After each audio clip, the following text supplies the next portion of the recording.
ಹೊಸ ವರ್ಷದಲ್ಲಿ ನಿಮ್ಮ ಭವಿಷ್ಯ ಹೇಗಿದೆ ಎಂದು ನೋಡುವುದಾದರೆ, ನೀವು ಒಂದು ಹಣ್ಣನ್ನು ಉದುರಿಸಲು 10 ಕಲ್ಲನ್ನು ಗುರಿಯಿಟ್ಟು ಎಸೆಯಬೇಕಾಗುತ್ತದೆ. ಅಂದರೆ ನಿಮ್ಮ ಕಾರ್ಯ ಸಾಧಿಸಲು, ನಿಮ್ಮ ಗುರಿ ಮುಟ್ಟಲು 10 ಹಲವು ಬಾರಿ ಪ್ರಯತ್ನ ಮಾಡಬೇಕಾಗುತ್ತದೆ. ಆದರೆ ಸಮಾಧಾನದ ವಿಷಯವೇನೆಂದರೆ, ನಿಮ್ಮ ಯಾವ ಪ್ರಯತ್ನವೂ ವ್ಯರ್ಥವಾಗುವುದಿಲ್ಲ. ನಿಮ್ಮ ಪ್ರಯತ್ನಕ್ಕೆ ತಕ್ಕ ಫಲ ಇದ್ದೇ ಇರುತ್ತದೆ. ಹೌದು ಸ್ನೇಹಿತರೆ, ಈ ವರ್ಷದಲ್ಲಿ ನೀವು ಅಂದುಕೊಂಡ ಯಾವೊಂದು ಕೆಲಸವು ಮೊದಲ ಪ್ರಯತ್ನದಲ್ಲೇ ಮುಗಿಸಲು ಸಾಧ್ಯವಿಲ್ಲ. ಸುದೀರ್ಘವಾದ ಹೋರಾಟ ನಂತರವಷ್ಟೇ ನೀವು ಹಿಡಿದ ಕೆಲಸದಲ್ಲಿ ಯಶಸ್ಸು ಸಾಧ್ಯ ಎನ್ನುವಂತಹ ಯೋಗ ಫಲವಿದೆ. ಈ ವರ್ಷದಲ್ಲಿ ನಿಮಗೆ ಹಣದ ಹರಿವಿಗೇನೂ ಕೊರತೆ ಇರುವುದಿಲ್ಲ. ಅಂದುಕೊಳ್ಳದ ಸಮಯದಲ್ಲಿ ಅಂದುಕೊಳ್ಳದಷ್ಟು ದೊಡ್ಡ ಮೊತ್ತ ತಾನಾಗಿಯೇ ಹುಡುಕಿಕೊಂಡು ಬರುತ್ತದೆ. ತಂದೆ ಕಡೆಯಿಂದ ಬರಬೇಕಾದ ಆಸ್ತಿಗಳು ನಿಮ್ಮ ಕೈ ಸೇರುತ್ತದೆ. ಹೆಂಡತಿಯ ಮನೆಯವರಿಂದಲೂ ಆರ್ಥಿಕ ನೆರವು, ಸಹಕಾರ ಸಿಗುತ್ತದೆ. ಕೊಟ್ಟಿದ್ದ ಸಾಲಗಳು ಹಿಂತಿರುಗುತ್ತವೆ. ಬಹಳ ಸಮಯ ಯೋಚನೆ ಮಾಡಿ ದೊಡ್ಡ ದೊಡ್ಡ ಯೋಜನೆಗಳನ್ನು ರೂಪಿಸಿ ಕಾರ್ಯರೂಪಕ್ಕೆ ತರುವಿರಿ. ಏನನ್ನೇ ಆಗಲಿ ಸಾಧಿಸುವ ನಂಬಿಕೆ ಮೂಡುತ್ತದೆ. ಸಮಾಜದಲ್ಲಿ ಗೌರವ ಹೆಚ್ಚಾಗುತ್ತದೆ. ಧ್ಯಾನ ಮಾಡಿ, ಯೋಗ ಮಾಡಿ, ಏಕಾಗ್ರತೆ ಸಾಧಿಸಿ. ಮಾಡುವ ಕೆಲಸಗಳೆಲ್ಲವೂ ಯಶಸ್ವಿಯಾಗುತ್ತದೆ.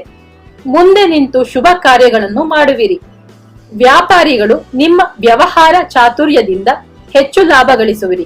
ಬಹಳ ಕಾಲದಿಂದಲೂ ಮಗ್ಗುಲ ಮುಳ್ಳಾಗಿ ಕಾಡುತ್ತಿದ್ದ ಸಮಸ್ಯೆಗಳು ಅಂತ್ಯ ಕಾಣುತ್ತವೆ.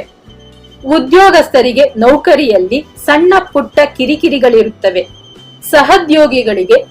ಸಹೋದ್ಯೋಗಿಗಳ ಮಾತುಗಳಿಗೆ ಕಿವಿಗೊಡದೆ ನಿಮ್ಮ ಕೆಲಸವನ್ನಷ್ಟೇ ಮಾಡಿಕೊಂಡು ಹೋದರೆ ಮೇಲಧಿಕಾರಿಗಳ ಹೊಗಳಿಕೆಗೆ ಪಾತ್ರರಾಗುವಿರಿ. ಪ್ರಮೋಷನ್ ಸಿಗುತ್ತದೆ. ಬಾಕಿ ಸಂಬಳ ಕೈ ಸೇರುತ್ತದೆ.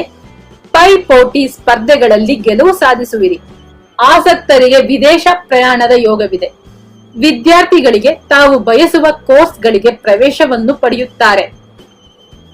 ವಿವಾಹದ ಸಲುವಾಗಿ ಕಾಯುತ್ತಿರುವವರಿಗೆ ಸಾಕಷ್ಟು ಸಂಬಂಧಗಳು ಹುಡುಕಿಕೊಂಡು ಬರುತ್ತದೆ. ಹಾಗೆ ಹುಡುಕಿಕೊಂಡು ಬಂದ ಸಂಬಂಧಗಳ ಪೂರ್ವಾಪರ ತಿಳಿದುಕೊಂಡು ಮುಂದುವರಿಯುವುದು ಉತ್ತಮ. ತಪ್ಪಿದರೆ ಸಂಬಂಧ ನಿಶ್ಚಿತಾರ್ಥದ ನಂತರವೋ ಅಥವಾ ಮದುವೆ ನಂತರವೋ ಕೆಲವೇ ದಿನಗಳಲ್ಲಿ ಮುರಿದು ಬೀಳುವ ಸಂಭವವಿದೆ. ವಿವಾಹ ವಿಚ್ಛೇದನಗೊಂಡವರಿಗೂ ಒಳ್ಳೆಯ ಸಂಬಂಧಗಳು ಹುಡುಕಿಕೊಂಡು ಬರುತ್ತದೆ. ಕಲಾವಿದರಿಗೆ ದೊಡ್ಡ ದೊಡ್ಡ ಅವಕಾಶಗಳು ಹುಡುಕಿಕೊಂಡು ಬರುತ್ತದೆ.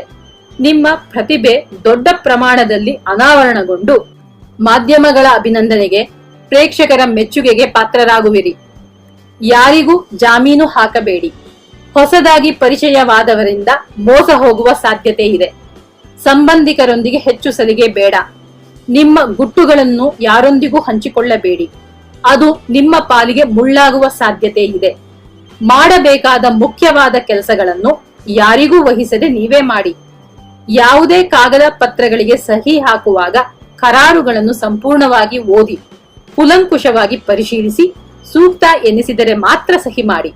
ಕಣ್ಮುಚ್ಚಿಕೊಂಡು ಮಾಡುವ ಸಹಿ ನಿಮ್ಮ ಬದುಕನ್ನೇ ಕತ್ತಲು ಮಾಡಬಹುದು. ತಾಯಿಯವರ ಆರೋಗ್ಯದ ಬಗ್ಗೆ ಜಾಗ್ರತೆ ವಹಿಸಿ. ಪರಿಹಾರ: ಇಷ್ಟ ದೇವರ ಆರಾಧನೆ ಮಾಡಿ, ಸಕಲವೂ ಒಳ್ಳೆಯದಾಗುತ್ತದೆ. ಶುಭವಾಗಲಿ.